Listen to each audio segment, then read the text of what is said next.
আসসালামু আলাইকুম। কাজীবাড়ি হেরিটেজ স্টেটে আপনাদেরকে স্বাগত।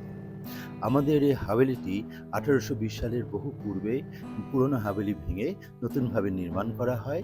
তো এই হাভেলিটি অন্দরমহল এবং বহির্মহল দুটি অংশে বিভক্ত।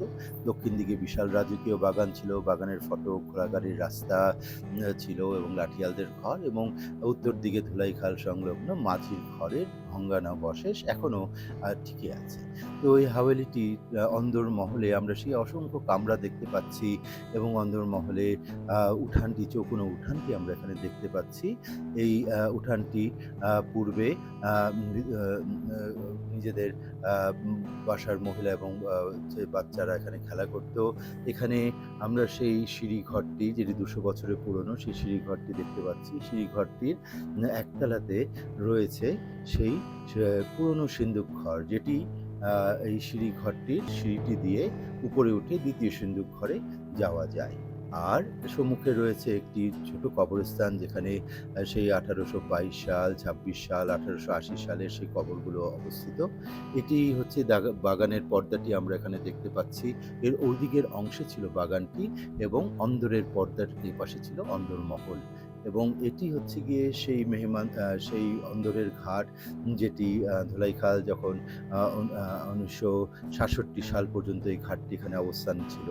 এই ঘাটটি আমাদের নিজস্ব জল্লাবের সাথে সংযুক্ত ছিল। এই জল্লাবটি এখন টায়ারের গলি নামে পরিচিত। এটি আমাদের এখনো এই জল্লাবের অর্ধেকটি আমাদের ওয়াকফ করা রয়েছে ১৯১৬ সালের দলিলে। এই আ উম এই অন্দরের ঘাটটি পেঁচানো সিঁড়ি দিয়ে নামানো ছিল, ছিল মোমবাতির খোপ। এখানে অন্দরে আমাদের নিজস্ব মাঝিরা নৌকা নিয়ে আসতেন। এই নৌকা দিয়ে আমাদের পরিবারের আ লোকজন, তারা এই ধোলাই খাল ব্যবহার করে বিভিন্ন জায়গায় তাদের প্রয়োজনে তারা যেতেন। আর আমাদের সেই ধোলাইখালের সম্মুখে এই জল্লাবের আ মা মা মাথার অংশে সেখানে ছিল বজরা নৌকা রাখার ঘাট, এবং এই ধোলাইখালটি ছিল বেশ বিস্তৃত। সে আমলে এই ধোলাইখালে জোয়ার ভাটার পানি আসতো। কিন্তু ধীরে, ধীরে খালটি মরে যাওয়ায় পরে সরকার এটিকে আ রাস্তা করে দেন। আর এইখানে আমরা সেই অন্দরমহলের সেই অসংখ্য কামরা, সেই অন্দরমহলের কিছু রয়ে যাওয়া ডিজাইন, একতলার ডিজাইনগুলো নষ্ট হয়ে যাওয়াতে দোতলায় এখনো অনেক, অনেক পরান্তিক ডিজাইনের নকশা রয়েছে। তো অনেকেই আসেন এই কাজী বাড়িটি দেখতে, এবং এটার ইতিহাস, গল্পগুলো দেখতে, শুনতে। তো আপনারও দাওয়াত থাকলো কাজী বাড়িতে।